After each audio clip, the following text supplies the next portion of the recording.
వాటికి మంటకు తట్టుకునే కాకపోతే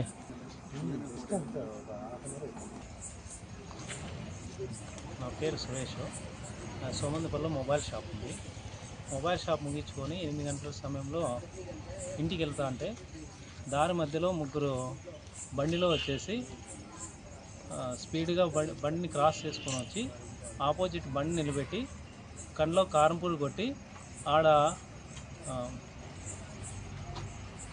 కారంపూడి కొట్టి మళ్ళీ అక్కడి నుంచి నేను వాళ్ళని తప్పించుకునే ప్రయత్నంలో 2 ఏట్లు కొట్టినారు.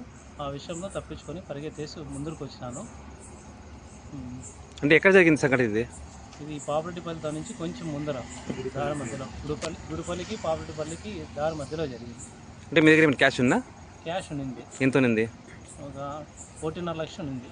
1 లక్ష ఉంది. బైక్లో ఎంతమంది వచ్చారు? బైక్లో ముగ్గురు వచ్చినారు. ఏ బైకు? బైక్ గుర్తుపట్టగలరా?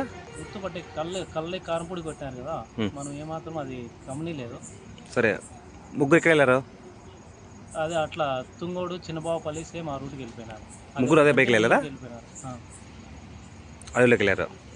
హైవేలోకి వెళ్ళిపోయి అదే రూట్ అంటే అట్లా ముందుకు వెళ్ళిపోయినారు. కంప్లైంట్ ఇచ్చారు మీరు? కంప్లైంట్ ఇచ్చినాము సార్కి. పొద్దున్నే ఒకసారి వెరిఫై చేస్తామన్నారు సార్.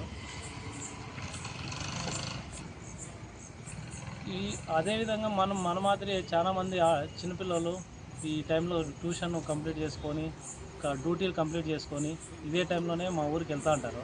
అది వాళ్ళ నైట్ ఒక రోజు 10 గంటలకు వస్తారు, 12 గంటలకు వస్తారు. ఇట్లా దొంగతనాలు ఏది జరుపుకోకుండా చూడాలని అధికారులు కోరుకుంటున్నాను. మీ సొంత గ్రామం ఏది? గుడిపల్లి.